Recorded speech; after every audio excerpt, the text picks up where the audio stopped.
बोलो जयकारा। बोलो मेरे श्री गुरु महाराज की जय। बोलो श्री सतगुरुदेव भगवान की जय। बोलो श्री परमहंस दयाल जी महाराज की जय। श्री अद्वैतानंद सच्चिदानंद प्रकाश। आगे एक रोज इरशाद हुआ कि खानदाने नक्शबंदिया का दारोमदार लताइफे सता पार है। इसको लताइफे अजश भी कहते हैं। इसकी सूरत सामने की तरह पर है। श्री सतगुरुदेव भगवान जी के पावन श्री ग्रंथ में चित्रों द्वारा आत्मिक अंग, ध्यान की विधियां और कुछ फारसी में लिखे हुए शब्द जो शरीर के अध्ययन और शरीर के विषय में जानकारियां दे रहे हैं, जो पेट से लेकर मस्तिष्क तक दिखाए गए हैं।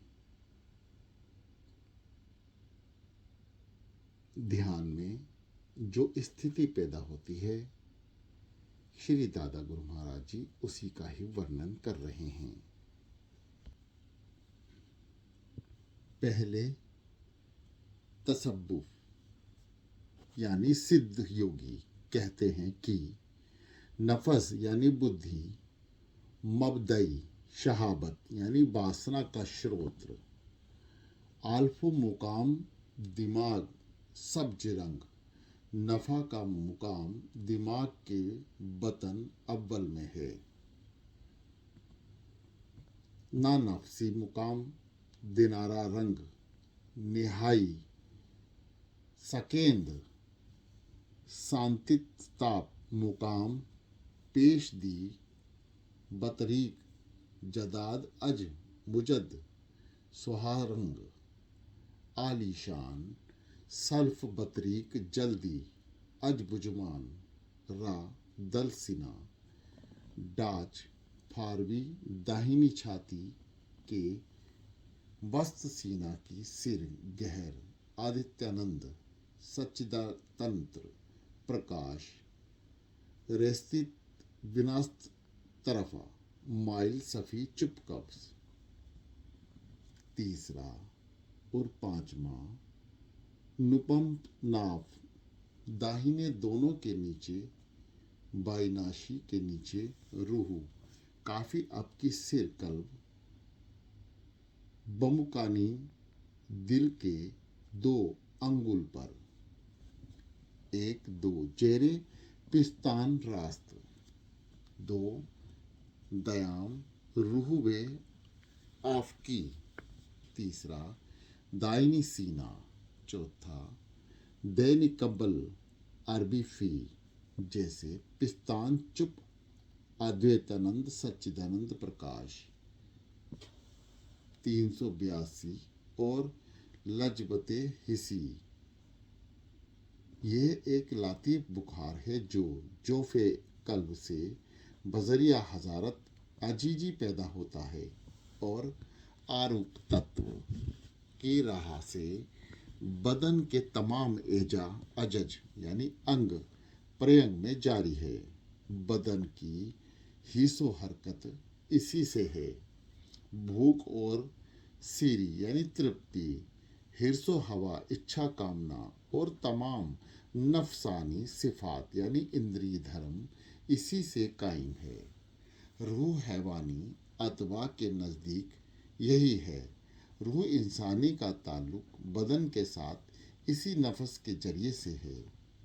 लताफात है, रूह हैवानी अतवा के नज़दीक यही है। रूह इंसानी का ताल्लुक बदन के साथ इसी नफ्स के जरिए से है। लताफत और कशाफत में दोनों तरफ की मुनासिब यानी अनुकूलता की वजह से रूह और बदन के दरमियान बतौर बरखस के है। रूह का ताल्लुक बदन के साथ ऐसा है जैसे मर्द और औरत के साथ। दोनों के मिलन पर एक लतीफ़ा पैदा होता है जिसको कल्ब कहते हैं। वह उन दोनों के दरमियान मुताल्लिक और मुनकल्ब है और दोनों में से किसी एक के अहकाम यानी हुक्मों के गलबा की वजह से इसी का तवाहा यानी अनुचर है। महसूसात और मुदरक नफस है और मालूलात का मुदरक रूह है। मालूक बे महसूस से मुरकब आशिया का मुदरक कल्ब है। ऐसी आशिया जो ना माकुल है और ना महसूस, ऐसे जैसे कि जात व हिफाजत इलाही उनके अदराक के वास्ते जो लतीफ़ा है वह रूह व सिर व खफी व आफकी के नाम से मौसूम यानी जाने जाते हैं। नक्शा बाला यानी पिछले चित्र में जो इन लतीफ़ों के मुकामात है जरा फ़र्क है। इसकी दो वजूहात है। अव्वल यानी एक यह कि बाज कुछ ना जाए, आगाज़ मूल स्थान ली, और बाज के उसका मुकाम मदबस्त यानी मध्य में, मगर यह सिर्फ जाहिरी व इबातरी वर्क है। दरअसल हालात बुतों में एक ही बात है और ठीक मुकाम नज़र आता है, मगर यह सिर्फ जाहिरी व इबादती फ़र्क है। दरअसल हालात बुतों में एक ही बात है और ठीक मुकाम नज़र आता है। दोयम दूसरे एक जगह नफस का मुकाम जेरे नाभि के नीचे है और दूसरी जगह दिमाग। इसकी वजह से ये है ही इंसान 10 लतायफ से मुरबक है। इसमें से 5 आलम हल्क यानी आलम मरकूज से है जिनकी हिंदी में सूक्ष्म कहते हैं, और 5 आलम अमर यानी आलम जरमत से है जिन्हें हिंदी में कारण कहते हैं। बाज यानी कुछ के आलम खल्क के लतीफ़ों की जगह बताई है। बाज में आलप अमर की दरअसल आलम हल्क के लतीफ़ा आलम अमर के लतीफ़ों के अक्स यानी बिम्ब से है। इनका अहवाल विवरण इस तरह है। पहला, कल्ब। इस लतीफ़े की जगह बाएं पहलू में किसी ने 2 अंगुल और किसी ने 4 अंगुल जैसे पिस्तान यानी स्तन के नीचे मानी है। इसका रंग जर्द है और इसकी विलायत स्थान हजरत आदम के जेरे कदम है। जिसको यह नूर हासिल हो उसको आदमी अल शब्र कहते हैं। इस लतीफ़ा के जरिए होने से सिर से पैर तक बहारे अलहक में गर्क हो जाता है। दूसरा, रूह। इसकी जगह दाएं पहलू से पिस्तान के नीचे 2 अंगुल पर मानी गई है जिसका नूर सुर्ख है। इसके जारी होने पर गलत दूर हो जाती है, दिल पर गर्मी और चश्म आँख में तर रहती है। इसकी विलायत हजरत इब्राहिम के ज़ेरे कदम है। जिसको ये हासिल हो उसे इब्राहिमी अल मशरब कहते हैं और विलायत का दूसरा दर्जा है। सिर, जिसकी जगह सीने से बाएं पिस्तान के ऊपर है। यह रूह से ज़्यादा लतीफ़ और इसका नूर सफ़ेद है। इसके जारी होने से इंसान को अपने हर एक अजू यानी अंग से आगाही हो जाती है और इस्म यानी नाम के साथ मुस्मिमी का शाहूद हो जाता है यानी भेद खुल जाता है। इसकी विलायत हजरत मूसा के जेरे कदम है। जिसको ये हासिल हो उसको मौसवी अल मशरफ कहते हैं।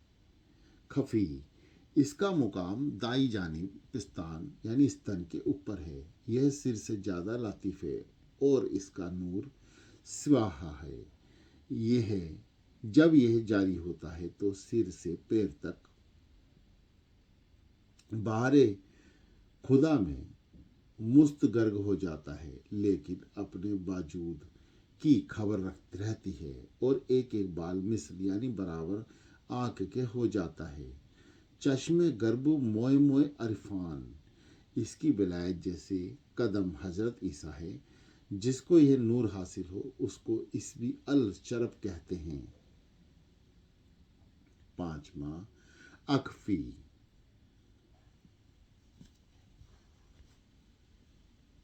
इसकी जगह सीने के दरमियान है।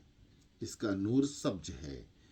जब यह जारी होता है तो खुदा का जलाल व नूर नजर आता है, जिसमें हस्ती फना हो जाती है। इसको फना फिल जकूर कहते हैं। इसकी विलायत जेरे कदम हजरत मोहम्मद साहब है। जिसको यह हासिल हो उसको मोहम्मदी अन शरफ कहते हैं। यह विलायत नच बगान है और इसके बाद नूरे बेरंगी है। आगे, एक रोज इरशाद हुआ कि खानदाने कादरिया में 3 तरह के जिक्र यानी स्मरण भी तालीम करते हैं। पहला जिक्र नफी असबत, दूसरा जिक्र खफी, तीसरा जिक्र झीरी। पहला जिक्र नफी असबात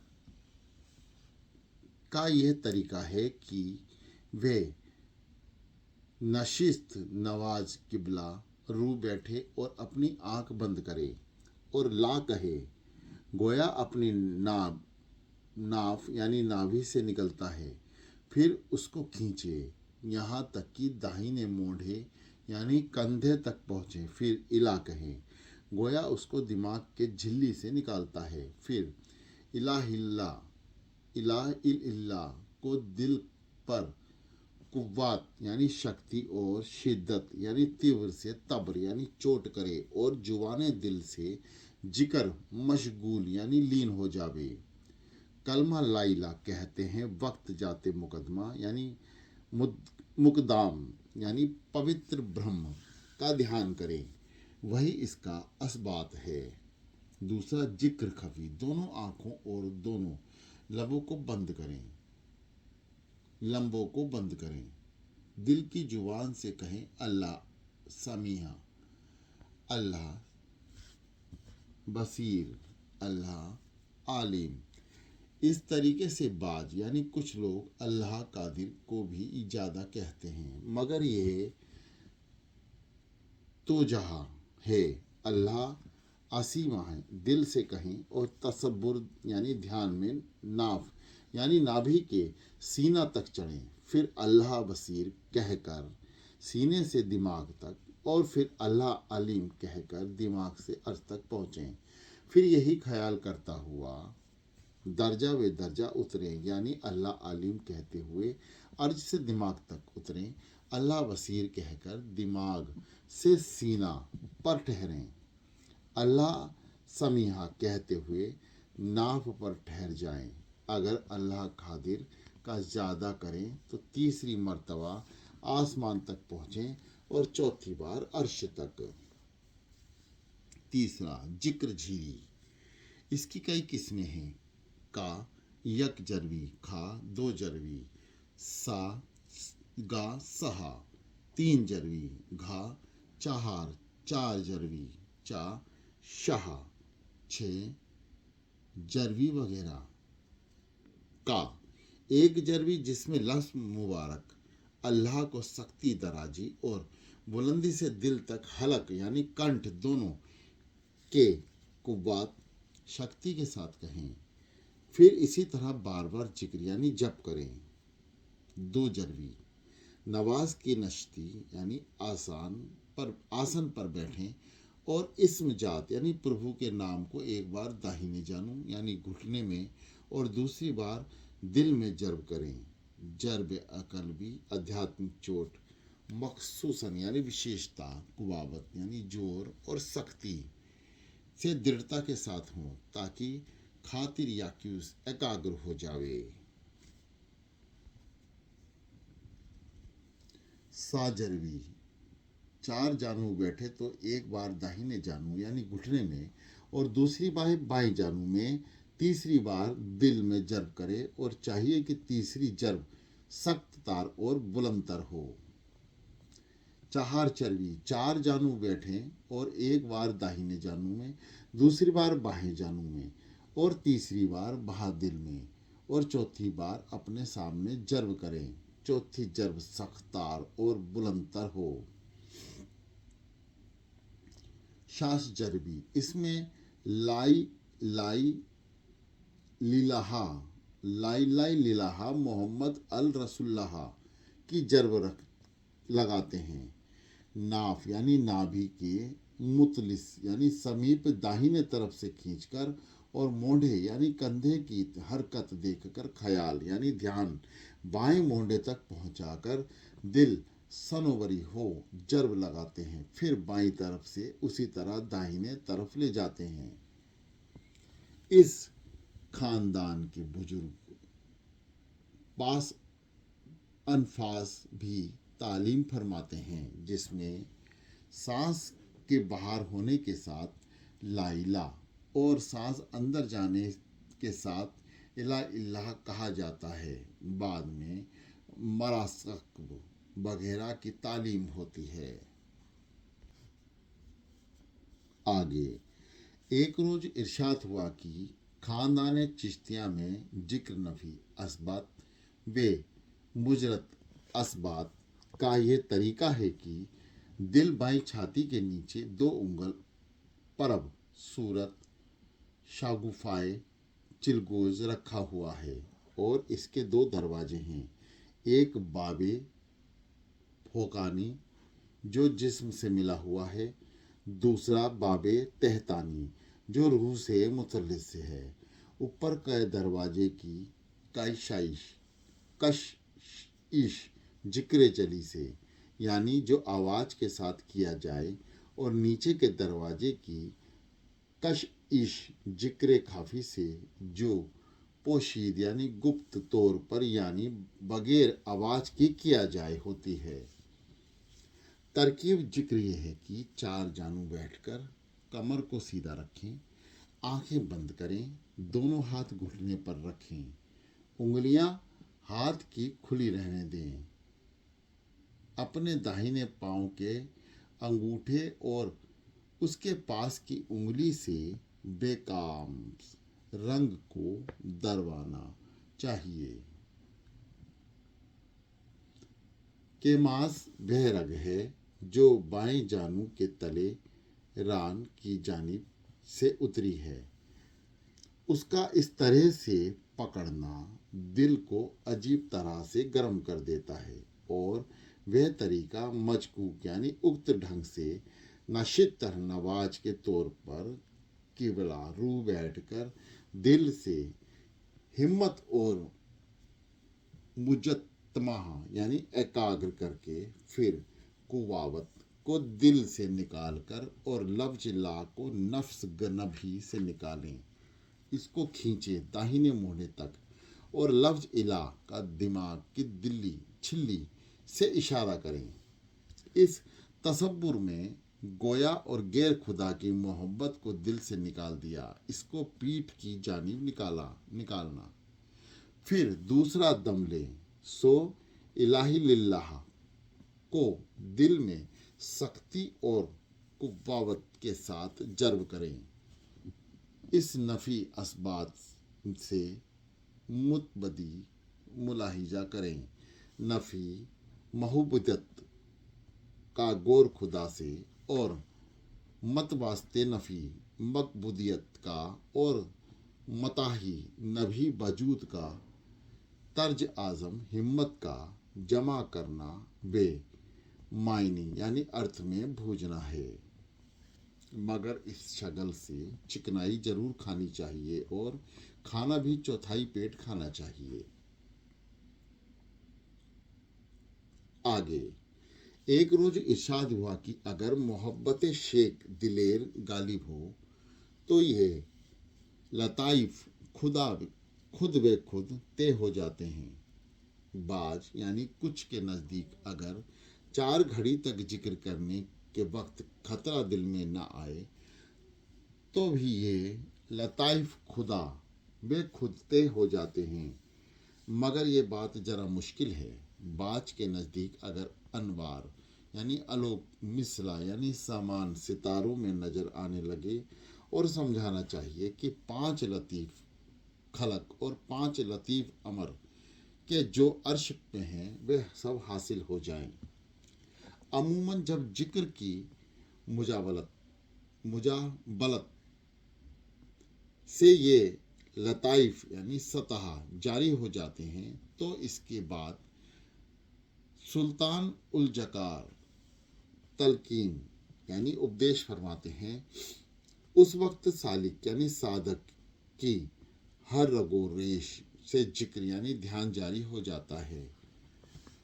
उस वक्त अनवारो तजलियात यानी आभा ज्योति का गालबा गालिब जिज्ञासु के दिल बल्कि तमाम वजूद पर होता है। उस वक्त सभी सुकून यानी शांति पसंद करता है। कभी जिक्र जुबानी, कभी जोक व शोक व गिरिया रुदन के में ऐसा महत्व यानी लीन हो जाता है कि सिवाय हक कुछ नहीं दिखता।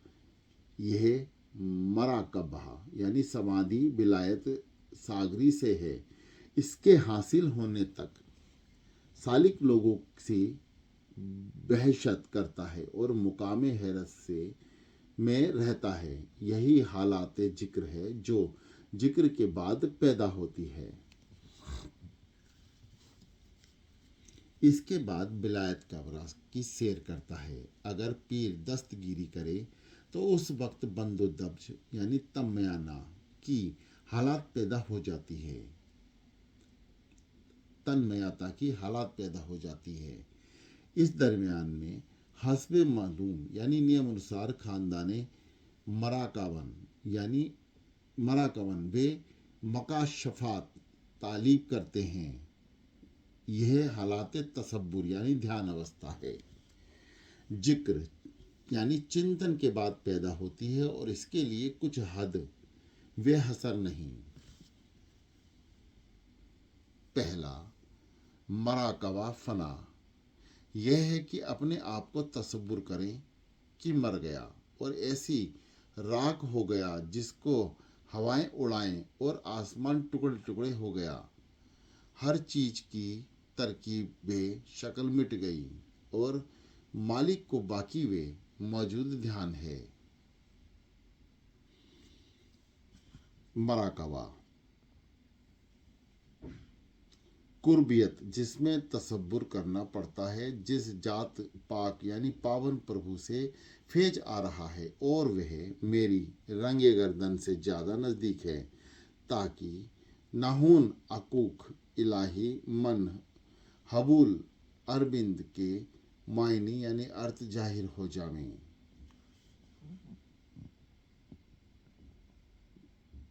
मराकबा फनाए, फना इसमें खुदा को बसीर खबीर समझते हैं ताकि जाहिर व बातिन अप्रत्यक्ष में कोई नवेजा यानी अशोभनीय हरकत सरजज न हो।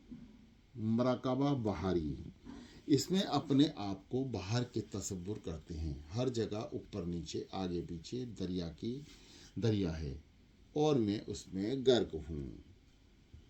मराकबा बाहरी, इसमें अपने आप को बाहर के तसव्वुर करते हैं। जब जगह ऊपर नीचे आगे पीछे दरिया है और मैं उसमें गर्क हूँ। पांचवा मराकबा बरी, यह है कि अपने आप को लदोदक बयां यानी निर्जन में ख्याल करो।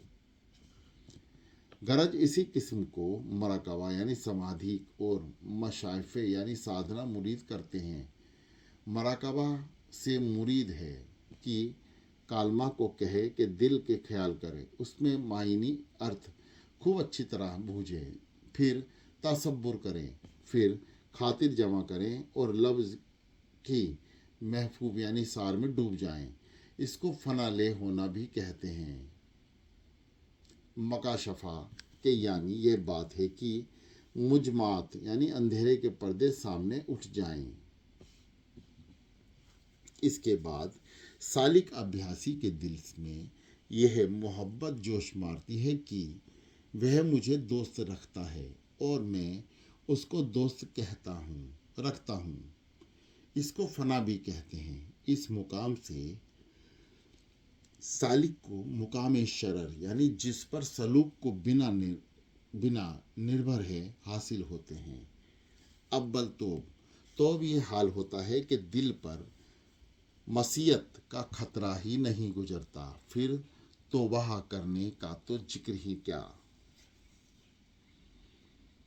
सोम बकल सोम तबहलक यानी खुदा ताला पर भरोसा करता है। इसको मुकामे इश्त गुफा भी कहते हैं। चौथा जुहिद यानी दुनिया वे वाहिफा से मुंह फेरते हैं। पांचवा कना अता यानी छठा उज्जलत। सातवां मुलाजित जिक्र। आठवां तबज। नवा सब्र। 10वां मराकबा। अलगरज अभिप्राय है कि सर्व शुक्र भी यकीनी कब्ज इस मुकाम पे हासिल हो जाते हैं और दिल तौहीदे शाहूद में नर्म होकर इस तरह पिघलता है जैसे आफताब के सामने बर्फ। इश्के हक से दिल जले जैसे कबाए या कि जैसे बर्फ पेशे आफताब। जब मुर्शिद कामिल सर्वज्ञ गुरु की वजह से ये 6 मुकामात जिक्र, फिक्र, तसब्बुर, फना, तौहीद और इस्तगफा तय हो जाते हैं तो उसको बका यानी अमर तत्व की तरफ मस्तज कहते हैं। यानी फनाओ महाविताए लयमान होना से निकाल कर बकाउ सहू यानी अमरता की तरफ ले जाते। इसके बाद मर्तबा असल बिन का यह है कि लेकिन इसका हसूल यानी प्राप्ति महज इनायत इलाही प्रभु कृपा पर मुनहसिर यानी निर्भर है। इसमें मुर्शिद की तवज्जो और तालीब जिज्ञासु की कोशिश को भी दखल नहीं। ए सदाअत बजोर बाज नेस्त तानहा बशद खुदाए बख्शनीदा। बोलो जयकारा, बोलो मेरे श्री गुरु महाराज की जय।